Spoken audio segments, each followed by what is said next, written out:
Hai semua, selamat datang di channel Baca Saham. Pada video ini, kita akan bahas satu topik dengan judul Nabung Saham 2021, 5 saham terbaik untuk ditabung versi blue chip. Untuk itu, simak video ini sampai habis ya, agar mendapat pemahaman yang utuh. Saat ini kita akan membahas beberapa saham yang masih menarik untuk ditabung, khususnya di tahun 2021. Dengan kenaikan IHSG dan harga saham yang signifikan, apakah masih ada saham yang menarik untuk ditabung secara rutin? Di video ini saya akan coba sharing kepada Anda semua. Saham-saham yang akan dibahas nanti adalah saham yang masuk kategori blue chip. Pada video berikutnya, saya juga akan membahas judul yang serupa untuk saham second liner. Seperti biasa, semua saham yang disebutkan bukan merupakan rekomendasi dan tidak ada jaminan kepastian profit jika Anda ikut membelinya. Semua resiko ada di tangan Anda sendiri ya, selalu disclaimer on. Pertama, PT Bank Mandiri atau BMRI. Berikut ini beberapa alasan kenapa Bank Mandiri dapat dipertimbangkan di tahun 2021. Pertama, masih terdapat ruang sekitar 20% untuk harga sahamnya, jika dibandingkan dengan harga tertinggi sebanyak 9.050. Peluang BMRI masih lebih besar jika dibanding dengan BCA dan BRI yang bahkan sudah mencapai all-time high di tahun 2021 ini. Kedua, salah satu perusahaan publik yang mampu menghasilkan net profit terbesar di Indonesia. Laba Bank Mandiri sampai triwulan 3 2020 adalah 14,03 T. Ketiga, valuasinya masih wajar dengan PER 18,21 kali dan PBV 1,84 kali. Angka ini masih lebih rendah dibanding valuasi BRI maupun BCA. Keempat, dengan dividen per share sebanyak 353,34, yield yang ditawarkan masih menarik dengan angka 4-5% setahun. Kelima, banyak direksi dan komisaris perusahaan yang punya kepemilikan saham BMRI, sehingga investor bisa lebih percaya dengan kinerja top manajemen ke depan. Saham kedua, PT Bank Negara Indonesia atau BBNI. Berikut ini beberapa alasan kenapa Bank BNI dapat dipertimbangkan di tahun 2021. Pertama, masih terdapat ruang sekitar 60% untuk harga sahamnya, jika dibandingkan dengan harga tertinggi sebanyak 10.250. Peluang BBNI masih menjadi yang terbesar jika dibandingkan saham bank besar lainnya seperti BCA, BRI, dan Mandiri. Kedua, meski di triwulan 3 2020 BNI mencatat kerugian, namun secara keseluruhan perusahaan ini masih mampu menghasilkan laba sebanyak 4,32 T sampai triwulan 3 2020.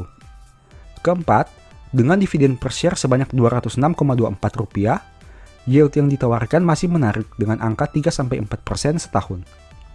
Kelima, banyak direksi dan komisaris perusahaan yang punya kepemilikan saham BNI, sehingga investor bisa lebih percaya dengan kinerja top manajemen ke depan. Saham ketiga, PT Astra International atau ASII. Berikut ini beberapa alasan kenapa Astra dapat dipertimbangkan di tahun 2021. Pertama, masih terdapat ruang sekitar 40% untuk harga sahamnya, jika dibandingkan dengan harga tertinggi sebanyak 9.350. Logikanya, apabila saham Astra kembali saja ke titik tertingginya, potensi keuntungan bisa sekitar 40%. Kedua, sampai triwulan 3 2020, Astra mampu menghasilkan profit sebanyak 14,04 T. Meskipun, tentu harus diingat bahwa terdapat komponen penjualan Bank Permata di tahun 2020. Poin ketiga, valuasinya masih wajar dengan PER 13,79 kali dan PBV 1,67 kali. Angka ini masih termasuk rendah dibanding valuasi beberapa saham blue chip lainnya, yang bahkan PER mencapai 20-30 kali dengan PBV 3-5 kali. Keempat, dengan dividen per share sebanyak Rp177, yield yang ditawarkan masih menarik dengan angka 3-4% setahun. Saham keempat, PT Telkom Indonesia atau TLKM. Berikut ini beberapa alasan kenapa Telkom dapat dipertimbangkan di tahun 2021. Pertama, masih terdapat ruang sekitar 20% untuk harga sahamnya, jika dibandingkan dengan harga tertinggi di angka 4.030. Saham Telkom memang terlihat downtrend jika ditarik dalam jangka waktu 1 tahunan. Tapi, jika Anda melihat time frame yang lebih panjang, sebenarnya saham ini masih menghasilkan keuntungan. Kedua, sampai triwulan 3 2020, Telkom mampu menghasilkan profit sebanyak 16,68 T. Angka yang mengejutkan. Di tengah banyak perusahaan yang labanya berkurang saat pandemi, Telkom menjadi salah satu perusahaan yang menghasilkan peningkatan laba. Poin ketiga, Meski valuasinya cukup tinggi, tapi menurut saya masih layak untuk dipertimbangkan. Saat video ini dibuat, PER Telkom sekitar 14,79 kali dan PBV 3,23 kali. Poin keempat, dengan dividen per share sebanyak Rp154,06, yield yang ditawarkan masih menarik dengan angka 4-5% setahun. Saham kelima, PT Indofood CBP Sukses atau ICBP. Berikut ini beberapa alasan kenapa ICBP dapat dipertimbangkan di tahun 2021. 1. Masih terdapat ruang sekitar 30% untuk harga sahamnya, jika dibandingkan dengan harga tertinggi tahunan di angka 12.550. ICBP merupakan salah satu saham yang cukup tahan banting apabila terjadi krisis. Kita bisa melihat bahwa harga saham terendah di tahun 2020 hanya 7.750, yang mana jauh lebih aman dibanding beberapa saham blue chip lainnya yang turun bahkan lebih dari 50%. Kedua, sampai triwulan 3 2020, ICBP mampu menghasilkan profit sebanyak 3,96 T. Ketiga, meski valuasinya cukup tinggi, tapi menurut saya masih layak untuk dipertimbangkan dengan melihat brand image yang bahkan sudah mendunia. Saat video ini dibuat, PER ICBP sekitar 21,13 kali dan PBV 4,14 kali. Keempat, dengan dividen per share sebanyak 215, yield yang ditawarkan memang tidak terlalu menarik di angka 2% setahun. Namun, perusahaan Indofood cenderung konsisten berusaha meningkatkan jumlah dividennya setiap tahun, dan hal itu menjadi cukup menarik untuk dipertimbangkan. Kelima, Antoni Salim yang merupakan pemilik Indofood masih menjabat sebagai direktur utama ICBP. Artinya, pemegang saham mayoritas masih mengendalikan secara langsung operasional perusahaan. Dan hal itu tentu saja menjadi poin positif, khususnya bagi saya pribadi. Setelah melihat list saham dan pembahasannya, mungkin kamu bertanya, kenapa list saham yang disebutkan tidak jauh berbeda dengan tahun 2020? Alasannya sederhana, karena saham tersebut masih menarik untuk ditabung di tahun 2021.